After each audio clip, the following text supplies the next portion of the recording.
Hey guys, what's going on? It's Eli, and this is the first time that something like this is happening with you know who, and of course continuing on with the Batman review marathon. Well, because it did start on this past Sunday, as you guys remember, I reviewed the movie Batman movie serials, and now for this week, of course, we're reviewing the movies.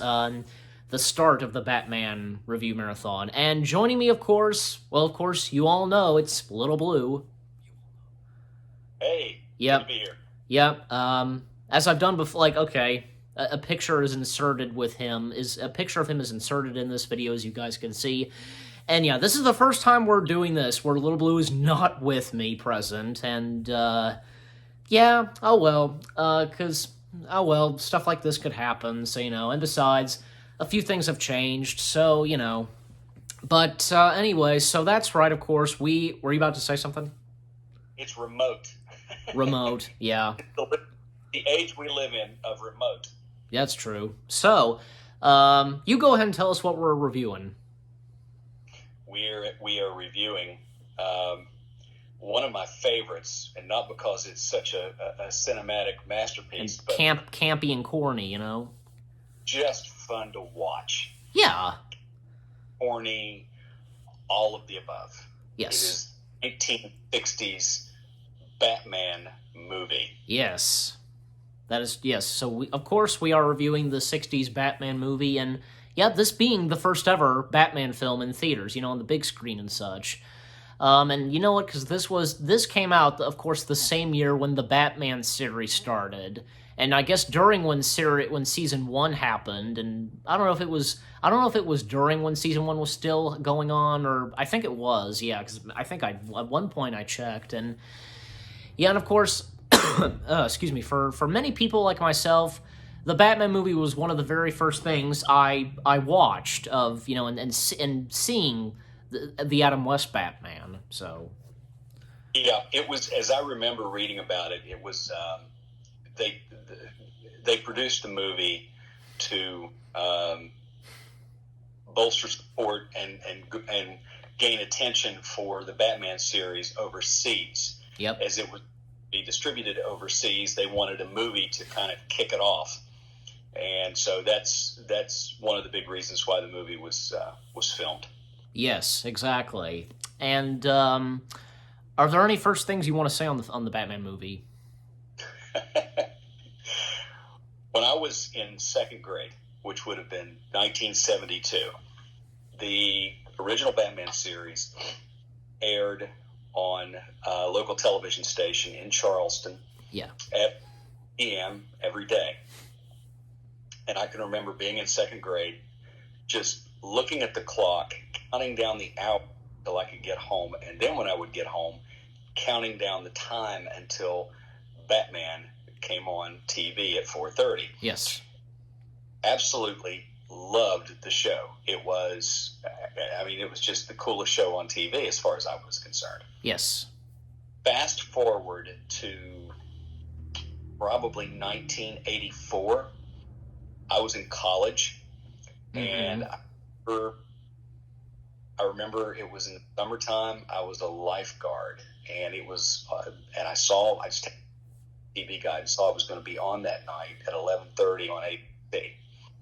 And I had not seen that show since I was in second grade. So I had no real recollection other than just images of the show. And, you have to understand, this was long before internet. This was long before DVDs, VHS. VHS had just started coming out at the time. VHS, Yeah. and then called a format called Beta. Yep. It was more widely available at the time, but nothing on Batman and Robin. That series was not on any format to watch other than when it would show on television. Right. So it happened that this movie was airing that night on. It was like the ABC late night movie when they used to have those, and it was on at 11:30. So I could not wait until that movie came on, and it took me less than 2 minutes to realize that I wasn't a kid anymore, and it didn't quite have the same appeal as it did when I was in second grade, but it was still fun to watch. Yeah. I remember the real jump the shark moment for me, pardon the pun, was when Batman was suspended, hanging on the bat ladder. Bat ladder from the and yeah, because everything everything that because everything has the word bat to it. Of course. And the the exception of say I was just gonna say the exception of say the Batcave and the vehicles that's fine, but other stuff say if you have bat ladder or say bat hammer, give me a break. Everything was labeled bat this, bat that, the bat computer. That's another thing. I think that's some stuff from the Batcave, the vehicles from the Batmobile, Batcopter, and the Batcomputer, the Batarang. That's kind of fine, Exactly. So it went on, and the Batman struggling with the shark, beating it with his hand, and you would have thought the special effects people could have at least, the sound effects people could have at least come up with a better sound than that of his fist hitting what sounded like a Voight volleyball, serving a I guess that's the purpose, because I don't think the shark isn't even real. So, and besides that, it was one of Penguin. It was straight from the Penguin. It was Penguin's exploding shark. It was, but it was I think supposed to be a real shark, which is what really made it look even more corny. And then of course Batman saying, "Robin, hand down the Bat Oceanic bats, the shark repellent bat spray," as he says. Thank you. And yeah. And I'm looking, and here's this cabinet in the cockpit of this helicopter with Bat Oceanic repellents, and I'm thinking, yeah, that's what you would find in a helicopter cockpit, absolutely, because there's a lot of they just happen to have it. Just happened to have it on board a helicopter. Yeah. So it was things like that. And also, what about say that sequence where they're as they are riding in that Batcopter, there are some of those that are kind of waving and such to Batman Robin in the Batcopter, Yeah, the police officers at the beginning that are looking up and they look up and they point, see the Batcopter flying. Yeah, one of them points, and then then after a jump cut and such, and we see them saluting. Yeah, and I guess my side on this is, hey, well, let's face it, because I guess the people of Gotham City, because they respect Batman and such, and especially because the Gotham City Police, so yeah, so, and because one thing I've liked from the 60s Batman show as well, with the because sometimes with Batman, Batman would just sometimes show up, or he would just, or even times he would take care of the bad guys, and then would then get out, then just leave right before the police show up. But in this, the police they know Batman so well, and of course they respect and like him, and of course they have the Bat phone, and you get my point. So I get your point. But overall, the movie itself was it was campy and corny, but it's still so much fun to watch. Yeah, and even and I'm trying to, without even getting into the plot of the thing. I mean, they're when they discover. What are you saying? Are we saying we shouldn't do spoilers? No, I don't even say we should spend a lot of time on it, because it's anybody can watch it and see it. It's the movie's easily accessible. You can find it anywhere, but the thing of it is that it was the one other point that I'll draw out that I remember about the movie was when Chief O'Hara and Commissioner Gordon and Batman and Robin are in Commissioner Gordon's office. Yeah. And they get on the computer and look at known super criminals at large. Known super criminals not yet in prison, Exactly, and it was and that's another thing too, because the villains in here's the thing, for the 60s Batman show, you just have one villain for each episode, and in the movie, because you have a total of like a batch of villains, and they all team up, and as Batman says, their forces combined. And of course we have the Penguin, of course played by Burgess Meredith. Cesar Romero's the Joker, Frank Gorshin as the Riddler, and the Catwoman in this is Lee Merriweather. So, and then when Robin says "Holy nightmares," yeah, Batman, could it be? No. Yeah, I don't know, but I think I might know where to find a clue. I mean, they are we have an among clues because it's at that point, the four of them, they are like putting like the math together, the puzzle, and they like figuring out because, well, and as Batman then says, their forces combined. Exactly. So hokey, so corny, and here's another thing, because what did you think of, like, say, Lee Merriweather's Catwoman? Oh, I liked Lee Merriweather's Catwoman. She was one of my favorites. I thought she did a great job with it. She was in the '60s Batman show at one point. I think it was in an episode with King Tut. Yeah, she did a really good job with it. My favorite, and the actress's name escapes me. Julie Newmar?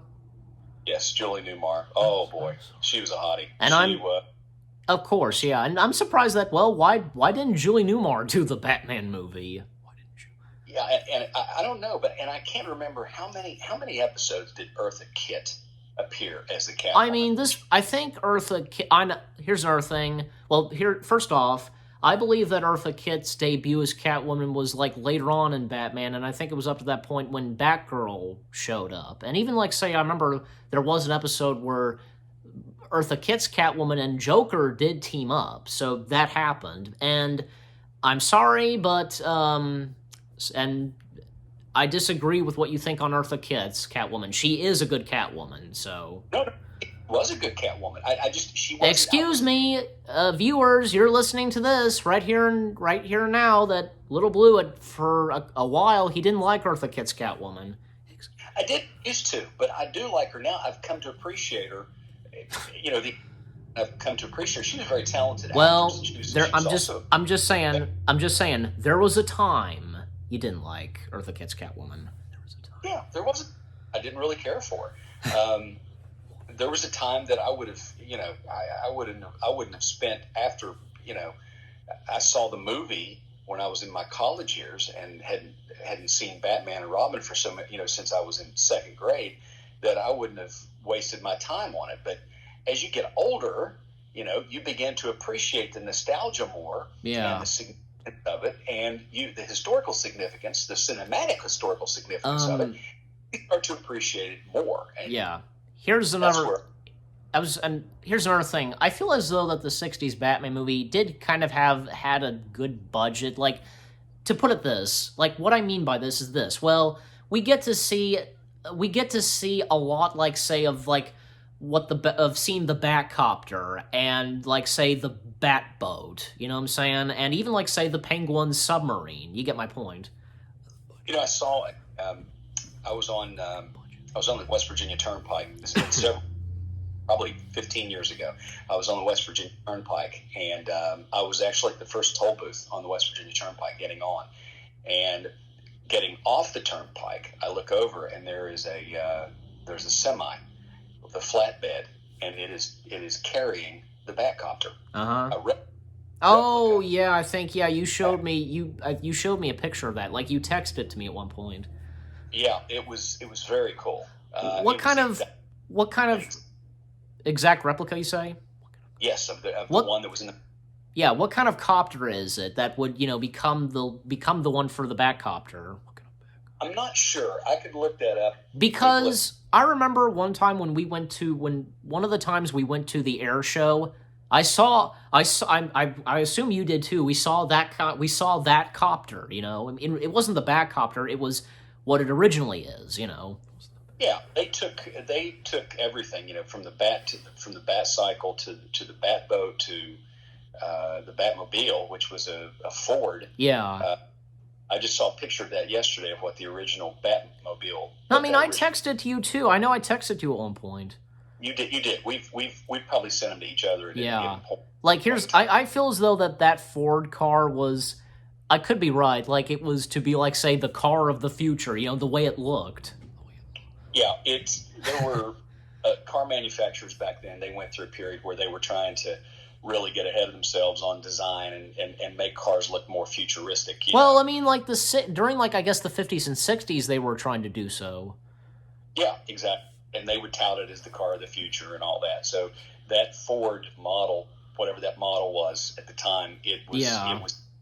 You know, so was like say the Batboat and Batcycle original models? Yeah, they were original. They were original models of, and that particular Batcopter. I'm not really sure. I'm sure it was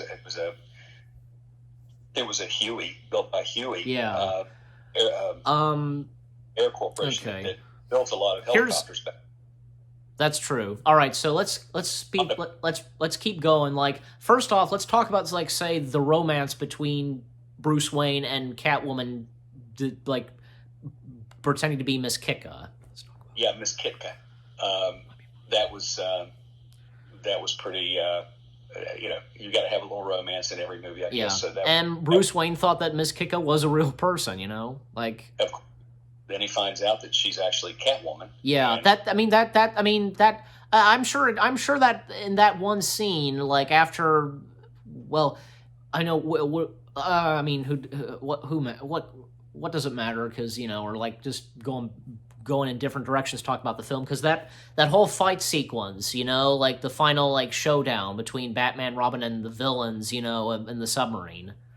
I mean, we could pick any direction we want. Exactly, yeah. Sometimes we would do that, or sometimes we just do it in order, I told you a long time ago that was the goofiest movie I've ever seen. Not true. Probably the goofiest movie I've ever seen was Kiss Meets the Phantom. All due respect, what is that? What was it again?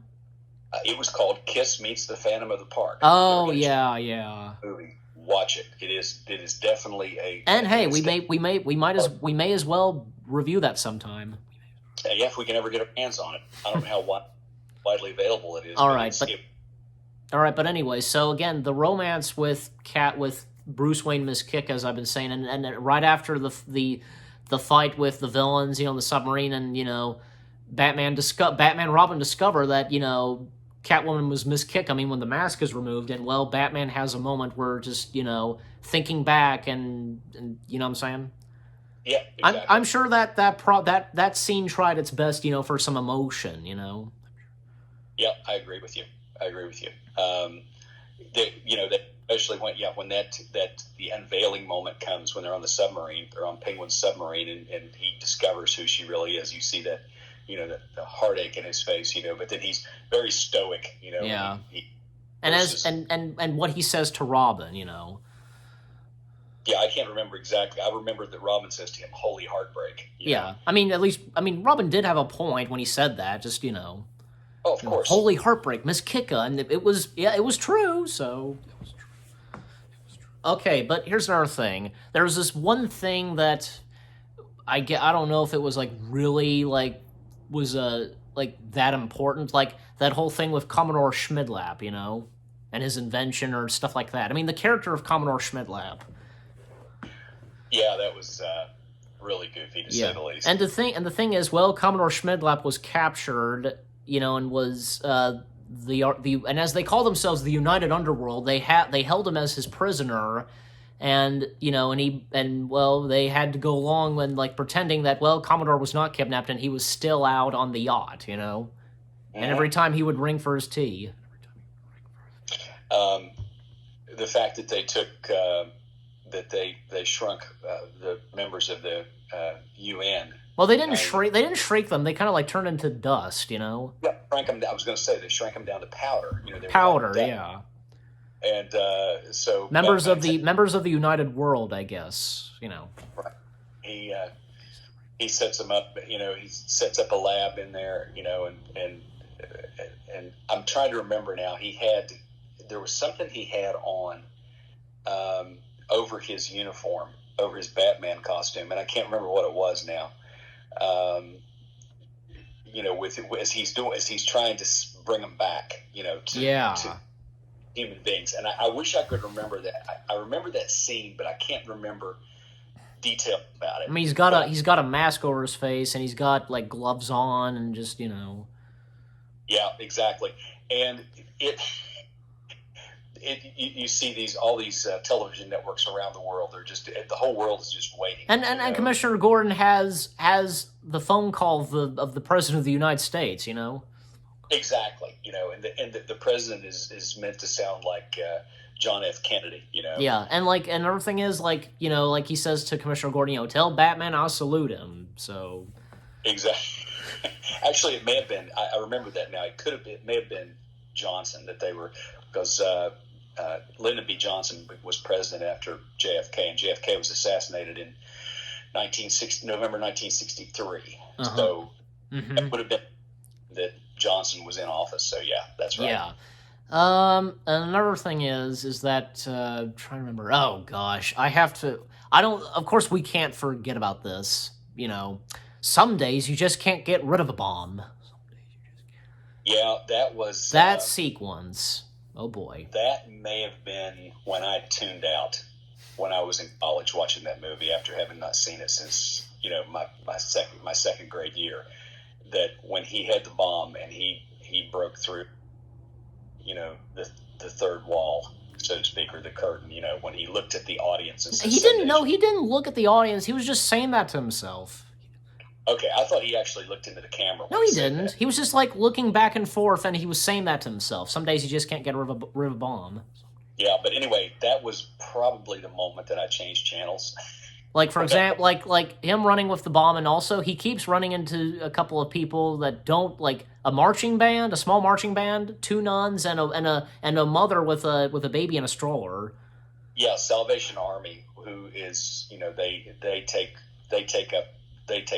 donations to help poor people, the poor and the sick and all that, the downtrodden. So he can't throw a bomb there, and then he sees the mother with her baby, can't throw a bomb there. So it's all. And he can't throw a bomb at where, like, say there's these two couples making out on a boat, and right where, like, he can't throw it where ducks are. So. Yep, ducks in the water. So that's Batman being soft-hearted. He has to protect the citizens, Of course, yeah. And also that moment where, because, with Bruce Wayne and Miss Kicka, well, that moment where Bruce Wayne was captured, Right. And it's kind of funny because, that's when Riddler suggested, came up with a plan, from using Joker's Jack in the Box and the Penguin's exploding octopus, and who they would kidnap was, of course, Bruce Wayne. And yet the fact is, of course, they don't know that Bruce Wayne's Batman, so they're basically capturing Batman as well. Exactly. Yeah, so... but, yeah, so I'm trying to remember... Oh, even like one moment where Penguin is disguised as Commodore Schmedlap, but Batman and Robin figured it out already. Exactly. Yeah, so... And, because... The aftermath and the epilogue when they're trying to bring the United World members, what is it that I'm trying to say? United. It was you're talking about the UN, the United Nations, right? Like they're trying to bring them back or something. Trying to bring them back, exactly. Yeah. They were representing all countries around the world. Well, even at one point, Commodore Schmedlap, I don't know what the heck what happened in this part, because when Commodore Schmedlap, when the villains took Commodore Schmedlap on the submarine, and then at one point when he shows up, in the submarine, what the devil is this? The captain's costume party? I don't know what he was doing. He kind of grabbed the container, I guess, of the powder and such, and he sneezed, and right. Yeah, and that's when it's kind of messed up, Slightly, yeah. Yeah. And they kind of succeed, but their language is kind of messed up, Yeah, it is. Believe that maybe that would actually. They're basically what's happened is the Russian becomes the Israeli representative. The Russian representative becomes the Israeli representative. The Italian representative becomes the French representative. And so all these adversarial countries they switch off. And so Batman sort of puts it well, maybe this would help bring world peace if they can think like each other. Yeah. However he put it, but it was, what can you say about it, really? I mean, Yeah. That's true. And with its ending, because, Batman and Robin, they get out of the window and, the end, question mark. And here's another thing, honestly, I think the music was good, don't you think? The score? Score wasn't bad. Yeah, there's something about, say, the music from the 60s Batman that was good. Yeah. Hey, that theme song, when Batman came on, still love it. Yeah. Still love it. And as far as I'm concerned, there has never been a Batmobile, and my second favorite Batmobile was always the Tumbler from the Dark Knight series. I know we're going to talk about that in a little bit, but I want to say that I want to guess that maybe the Michael Keaton Batmobile could be in there somewhere. Michael Keaton Batmobile would be in third place. The Tumbler was my second favorite, but my absolute favorite is the Batmobile from the '60s TV series. There's iconic. Yeah. No other. For me, it's a tie between the Adam West and Michael Keaton Batmobiles. So, just saying. Yeah. I mean, don't get me wrong, the Tumbler is good and such, but still, the first two Batmobiles, the Adam West and Michael Keaton Batmobiles, just saying. Sure. But anyways, I think we pretty much covered everything about the 60s Batman movie. Is there any last words on the movie and such? Nothing else I can think of. And how do we rate this? You know what? Oh, God. That's a toughie. Out of 5 stars, I'm going to give it 2.5 because it's a classic. I'll give it. You know what? And I'll give it a 7 out of 10. Why not? So. Yeah. I think that sounds about. I mean that sounds about good. So And since 2.5 would be average, I'm going to give it a 2.7 because it's slightly above average because it represents more than just you look at it as a movie and say, oh my God, this is a train wreck of a movie. It's just all over the place, but it's corny and hokey. Yeah. But it's Batman. It's part of the Batman history. So oh yes, you have to. Yeah, there's just something about the 60s Batman that's just special, and it's important. Yeah, very important part of the history. Exactly. So, and besides, many people say that, the 60s Batman is not say what Batman is, serious and Dark Knight-ish and stuff, what Batman does, Yes. But what can you say? This is there are many different incarnations of Batman and such, and this being one of them, Exactly. Yep, so again, how do you rate it again? 2.7. And 2.7 stars. And I give it 7 out of 10, so. But that's it for the 60s Batman movie, and I know we did mention a little bit about the 60s Batman show, but we know what's next. After this movie, 2 decades later, and near the end of the second decade, Batman would make his triumphant, official, debut on the big screen, technically, Yes. So, stay tuned for that, both me and Lil Blue reviewing that, and yep, we hope you enjoyed our review of the 60s Batman movie. More reviews coming your way, they're going to be awesome, keep looking forward. Last words? I must be off. He says that. For me, again, we hope you enjoyed our review of the 60s Batman movie. The Batman review marathon is still to continue, and we'll see you guys in the next video/review. Take care, and peace out.